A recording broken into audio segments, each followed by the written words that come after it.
Welcome to Nikki vlogs. ఈరోజు fish కర్రీని ఎలా చేసుకోవాలో చూద్దాం. ముందుగా ఫిష్ కర్రీకి కావాల్సిన పదార్థాలు: మ్యారినేటెడ్ ఫిష్, ఫ్రై చేసుకొని పేస్ట్ చేసుకున్న ఆనియన్స్, చింతపండు పులుసు, ఫిష్ మసాలా. ఈ ఫిష్ మసాలా ఎలా చేయాలో నేను నెక్స్ట్ ప్రాసెస్లో చూపిస్తాను. అలాగే ఇందులో చిన్నగా చాప్ చేసుకున్న tomatoes and green chillies, onion paste.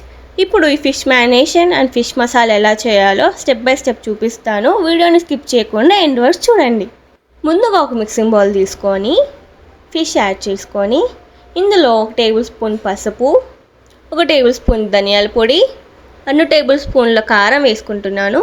మీరు మీకు టేస్ట్కి సరిపడా వేసుకోండి. అలాగే టేస్ట్కి సరిపడా సాల్ట్, కొంచెం గరం మసాలా అండ్ కొంచెం అల్లం వెల్లుల్లి పేస్ట్ వేసుకొని మంచిగా కలుపుకోండి. ముక్కలకి మసాలా బాగా పట్టేలాగా ఇలా చూపించిన విధంగా కలపండి. ఇలా కలిపేటప్పుడు ముళ్ళులు గుచ్చుకుంటాయి, సో జాగ్రత్తగా నిదానంగా కలుపుకోండి. ఇప్పుడు ఈ మ్యారినేషన్ని 15 to 20 మినిట్స్ పక్కన పెట్టుకోవాలి.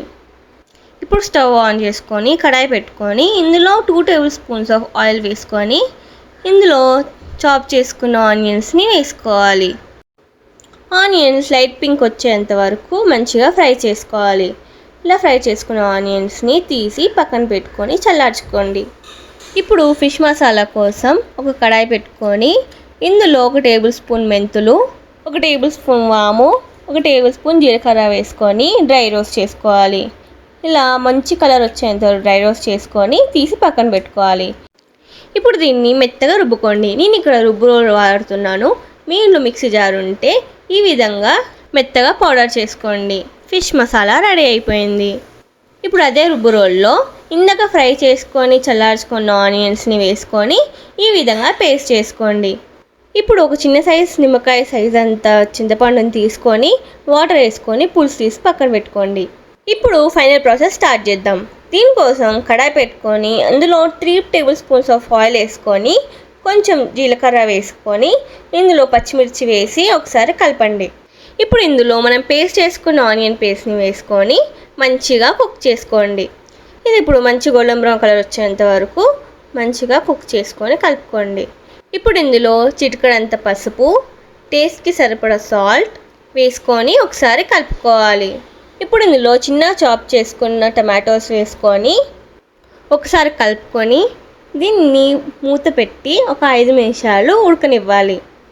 ఇలా టమాటా మీద తొక్కు ఊడేంత వరకు మంచిగా కుక్ చేసుకోవాలి. ఇలా కుక్ చేసుకున్న తర్వాత ఇందులో మనం మ్యారినేట్ చేసుకున్న ఫిష్ని వేసుకోవాలి. గ్రేవీ అండ్ మసాలా మంచిగా కలిసేలాగా ఒకసారి తిప్పిన తర్వాత లిడ్ పెట్టి ఒక 2 మినిట్స్ కుక్ అవ్వనివ్వాలి. ఇప్పుడు ఇందులో ముందుగానే చేసుకున్న చింతపండు పులుసుని వేసుకోవాలి. ఇప్పుడు దీన్ని గరిటె పెట్టకుండా ఇలా చూపిస్తున్న విధంగా తిప్పుకోవాలి. ఎందుకు పెట్టడం లేదంటే గరిటెతో మిక్స్ చేయడం వల్ల ముక్కలు విరిగే ఛాన్సెస్ ఉంటాయి కాబట్టి ఈ విధంగా కడాయితో తిప్పుకుంటే ముక్కలు విరగకుండా గ్రేవీ కూడా మంచిగా మిక్స్ అవుతుంది. ఇప్పుడు నూనె అంతా పైన తేలిన తర్వాత ఇందులో మనం ముందుగానే చేసుకున్న ఫిష్ మసాలా వేసుకోవాలి. అలాగే ఇందులో కొంచెం కరివేపాకు అండ్ చిన్నగా తరిగి పెట్టుకున్న కొత్తిమీరని వేసుకుంటే అంతే, ఎంతో టేస్టీ అయిన ఫిష్ కర్రీ రెడీ అయిపోయింది. ఈ వీడియో మీకు నచ్చినట్లయితే లైక్ చేయండి, షేర్ చేయండి, సబ్స్క్రైబ్ చేయడం మర్చిపోకండి. అలాగే ఈ రెసిపీని మీ ఇంట్లో ట్రై చేసి ఎలా ఉందో కామెంట్ సెక్షన్లో చెప్పండి. ఇలాంటి మరెన్నో వీడియోస్తో మళ్ళీ కలుద్దాం. Thanks for watching.